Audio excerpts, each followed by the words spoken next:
तो देखिए, अफगानिस्तान में आईएसआईएस के खुरासान गुट ने जिस तरीके से हमले किए उसकी जिम्मेदारी भी ली। उसके बाद अमेरिका का यह बड़ा दावा कि उसने बड़ा एक्शन लिया है और जो इस हमले का मास्टरमाइंड था उसे मार गिराया है। तो अमेरिकी राष्ट्रपति जो बाइडेन ने कसम खाई कि काबुल में धमाके के मास्टरमाइंड को अमेरिका नहीं छोड़ेगा और योजना बनाकर आईएसआईएस के ठिकानों पर ड्रोन अटैक किया। अमेरिका आईएसआईएस पर कहर बनकर इसीलिए भी टूटा क्योंकि काबुल धमाके में जिन लोगों की मौत हुई थी उनमें 13 अमेरिकी सैनिक भी शामिल थे, जिसके बाद बाइडेन ने पेंटागन यानी कि अमेरिकी रक्षा मंत्रालय से हमले की योजना बनाने को कहा था।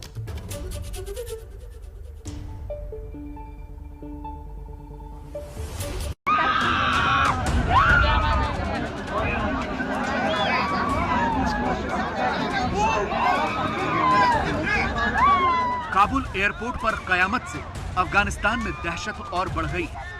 अफगान नागरिकों की काबुल से निकलने की बेताबी और ज्यादा बढ़ गई है। यह अफगान महिला भी किसी तरह से एयरपोर्ट के अंदर दाखिल हो गई थी, जिसे अमेरिकी सैनिकों ने जबरन बाहर निकाल दिया।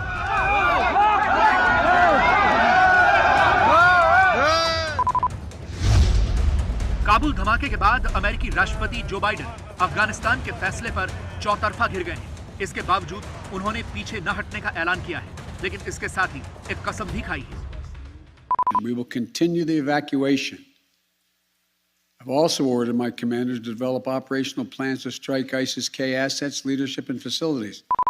अमेरिकी जांच एजेंसियों के मुताबिक काबुल हमले के पीछे आईएसआईएस के खुरासान मॉड्यूल का हाथ है। आईएसआई के तालिबान से अलग होकर बना एक आतंकी संगठन जरूर है, लेकिन इसे तालिबान से भी खूंखार और कट्टर माना जाता है। वैसे तो अमेरिकी एजेंसियां धमाके से पहले ही अलर्ट दे चुकी थी। उन्होंने आईएसआईए का नाम भी लिया था, लेकिन कई ऐसे सवाल हैं जिनका जवाब अभी मिलना बाकी है। सवाल यह है कि क्या आईएसआईके ने अकेले ही इस धमाके को अंजाम दिया या फिर आईएसआईके को कहीं से धमाके के लिए फरमान दिया गया। एक सवाल यह भी उठ रहा है कि कहीं ऐसा तो नहीं कि आईएसआईके और तालिबान ने मिलकर आतंक का खेल खेलना शुरू किया है। काबुल धमाके के बाद से ये सवाल पूरी दुनिया में उठ रहे हैं। अमेरिकी राष्ट्रपति जो बाइडेन के सामने भी ये सवाल आया, लेकिन उन्होंने तालिबान को क्लीन चिट दे दी, जो ये साबित करते हैं कि तालिबान और आईएसआईके के तार आपस में जुड़ते हैं। यही नहीं, इनकी जड़ें भी एक ही जगह पर जाकर मिल जाती हैं। सबसे पहले हम आपको तालिबान और आईएसआईके के रिश्तों की गवाही देने वाले कुछ वीडियो दिखाते हैं। ये वीडियो काबुल पर तालिबान के कब्जे के दूसरे दिन का है, जब तालिबान ने काबुल जेल से सैकड़ों कैदियों को आजाद किया था, जो अलग अलग आतंकी संगठनों के थे। इनमें बड़ी संख्या आईएसआईके के आतंकियों की थी। तालिबान ने अफगानिस्तान की सबसे बड़ी जेल पोले चरखी से भी 20 अगस्त को आतंकियों को आजाद किया था। रिहा किए गए आतंकियों में टीटीपी का पूर्व उप प्रमुख भी शामिल था। साथ ही इसमें आईएसआईएस के समेत कई आतंकी संगठनों के भी आतंकी शामिल थे। काबुल को कंट्रोल में करने के बाद तालिबान के सामने चुनौतियों का पहाड़ है, लेकिन उसने सबसे पहले आतंकी ही रिहा करने का फैसला लिया। इससे ही तालिबान की नीयत को समझा जा सकता है। अमेरिका की अफगानिस्तान में मौजूदगी के बीच ही तालिबान ने हजारों आतंकी रिहा कर दिए। इसके बावजूद बाइडेन तालिबान को क्लीन चिट दे रहे हैं, लेकिन इस रिहाई को अमेरिका में सीधे सीधे काबुल धमाके से जोड़ा जा रहा है और बाइडेन से सवाल पूछे जा रहे हैं। Sadly, it's not surprising to me when the ISIS and Al Qaeda prisoners were released after the takeover of Bagram Air Force Base. ये सच है कि आमतौर पर आईएसआईके और तालिबान को एक दूसरे का दुश्मन माना जाता है, लेकिन आतंक की दुनिया में रिश्ते इतने साफ और आसान नहीं होते। तालिबान और आईएसआईके को लेकर भी यही कहा जा सकता है, क्योंकि इनके भी तार कुछ इसी तरह से जुड़ते हैं। दरअसल अफगानिस्तान में आईएसआईएस खुरासान प्रोविंस के ज्यादातर आतंकी हक्कानी नेटवर्क से आए हैं। इसे लेकर पहले तो दोनों में तलवारें खींची, लेकिन बाद में ये दुश्मनी काफी हद तक दूर हो गई, जबकि हक्कानी नेटवर्क तालिबान का ही एक हिस्सा है। इस तरह भी तालिबान हक्कानी नेटवर्क और आईएसआईएस के एक दूसरे से जुड़ते हैं। हक्कानी नेटवर्क की तालिबान में हैसियत का अंदाजा आप इस तस्वीर से लगा सकते हैं। पीली पगड़ी में यह शख्स हक्कानी नेटवर्क के प्रमुख सिराजुद्दीन हक्कानी का भाई अनस हक्कानी है, जिसने तालिबान की ओर से हामिद करजई और डॉक्टर अब्दुल्ला से मुलाकात की। इसलिए आईएसआईएस के से रिश्तों को लेकर तालिबान को क्लीन चिट नहीं दी जा सकती। ISIS के का सरगना पाकिस्तानी है, उसके ISI के साथ संबंध है, पाकिस्तान के साथ संबंध है, पाकिस्तान मदद करता रहा है। तो ये एक फैक्टर निकल के आता रहा है कि पाकिस्तान आज दुनिया में दहशतगर्दी फैलाने वाला सबसे बड़ा देश उभर कर आ रहा है। ISIS के तालिबान और हक्कानी नेटवर्क का कनेक्शन आपस में ही खत्म नहीं होता। इस तार को पकड़कर जैसे ही आगे बढ़ेंगे, आप आतंक के उस कुएं में पहुंच जाएंगे जहां से दुनिया की सभी आतंकियों की सप्लाई होती है। काबुल एयरपोर्ट पर धमाके के बाद ISIS ने एक बयान जारी किया है। इस बयान में उसने काबुल हमले की जिम्मेदारी ली और उस हमलावर की फोटो भी जारी की जिसने एयरपोर्ट पर धमाका किया। ISIS ने फिदाइन का नाम अब्दुल रहमान लोगोरी बताया है और कहा है कि उसके निशाने पर अमेरिकी सेना थी।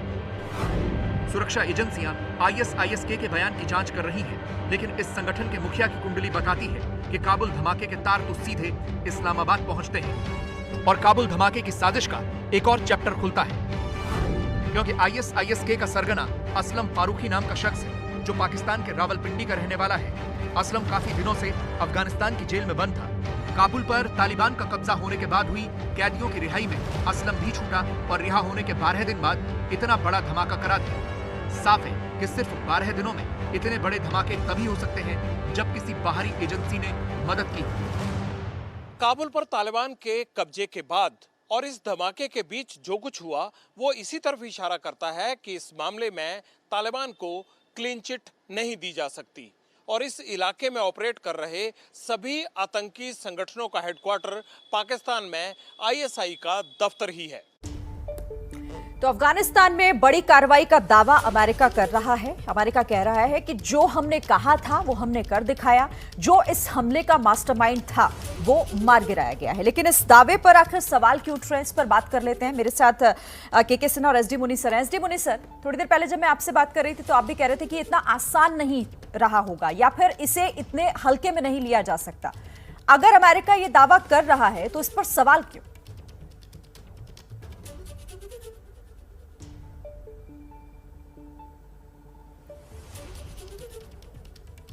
SD मुनी सर, आवाज आप तक पहुंच रही है? हाँ, बताइए। जी सर मैं ये कह रही हूँ कि बंद हो गई। ठीक है सर, अब आप सुन रहे होंगे मुझे। मेरा सवाल ये है कि इस दावे की हकीकत पर सवाल क्यों उठ रहे हैं? नहीं, सवाल इसलिए उठ रहा है कि जैसा मैंने पहले कहा था, ये एक्शन एक टोकन की तरह है और नी जर्क रिएक्शन है, क्योंकि मैंने आपसे कहा था कि अमेरिका की क्रेडिबिलिटी और खासतौर से प्रेसिडेंट बाइडेन की जो क्रिटिसिज्म हो रहा है अमेरिका में, उसको दूर करने का एक कोशिश है। लेकिन इससे कहाँ तक उनको सफलता मिलेगी ये कहना बहुत मुश्किल है, क्योंकि बहुत सारे सवाल है उनका जवाब नहीं है। पहली बात तो आखिर उन्होंने किसको मार गिराया है, और दूसरी बात जो हक्कानी नेटवर्क जिसके लिंक्स है खुरासन के साथ, वो काबुल में बैठा हुआ है। कहीं ये तो नहीं है कि हक्कानी नेटवर्क तालिबान के अंदर अपनी सुप्रीमेसी को सुदृढ़ करने के लिए ऐसे काम करवा रहा है और उसमें अमेरिका को यूज कर रहा है कहीं न कहीं कि हाँ, आप हमारे अंदर की लड़ाइयों में हमारी मदद कीजिए, इस तरह की। और यही ISI की योजना भी हो सकती है।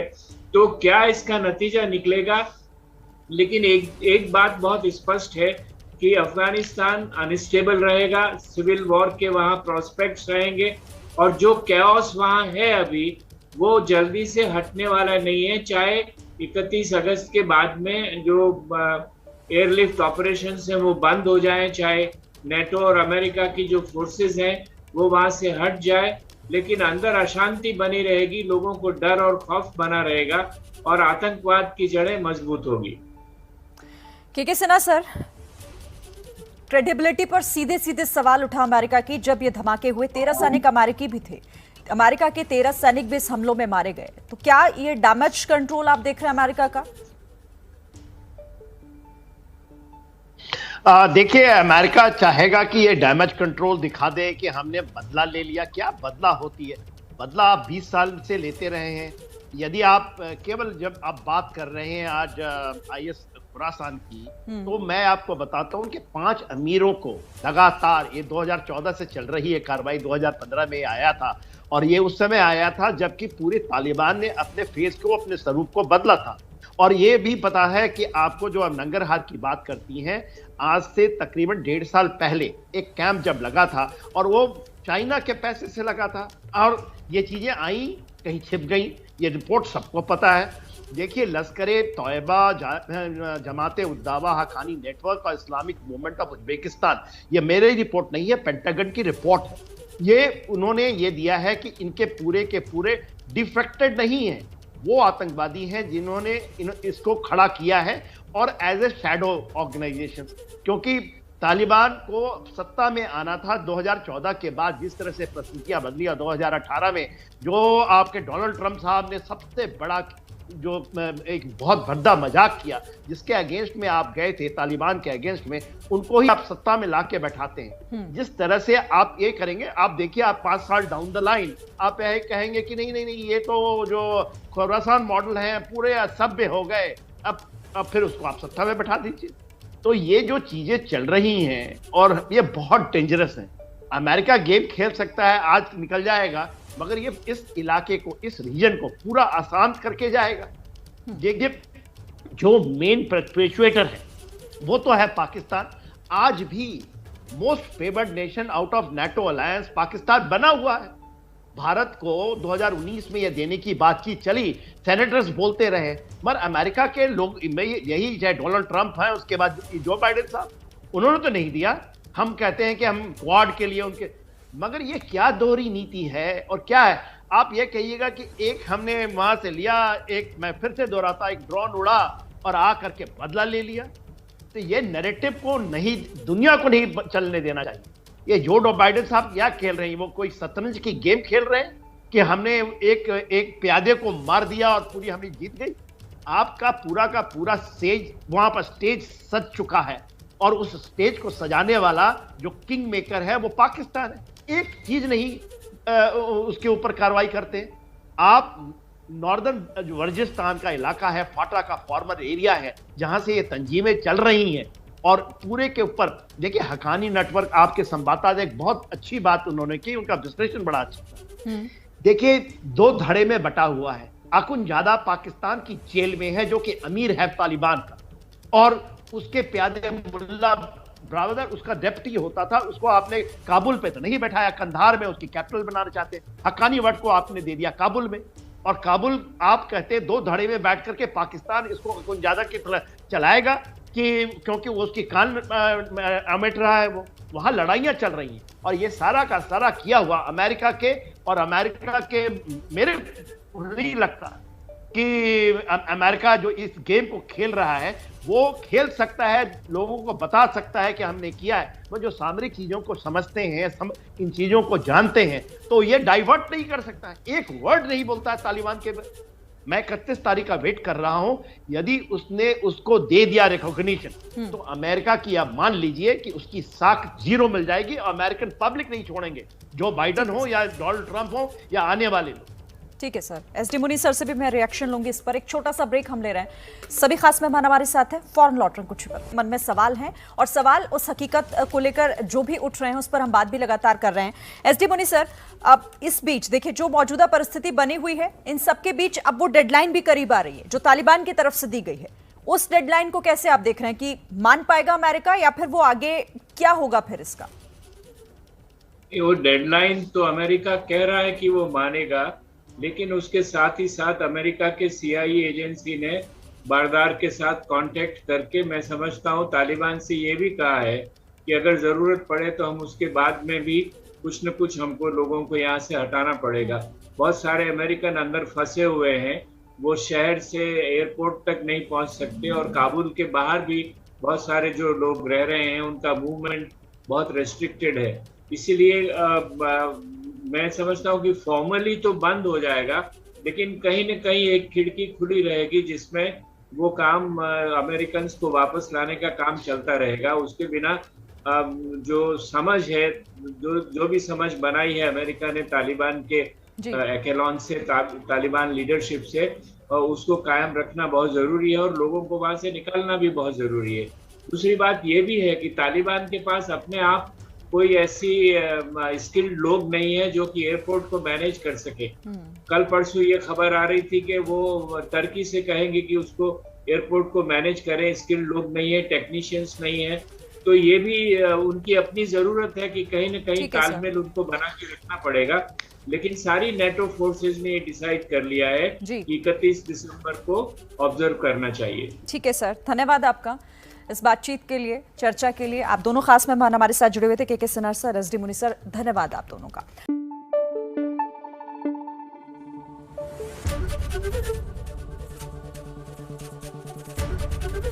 एबीपी न्यूज आपको रखे आगे।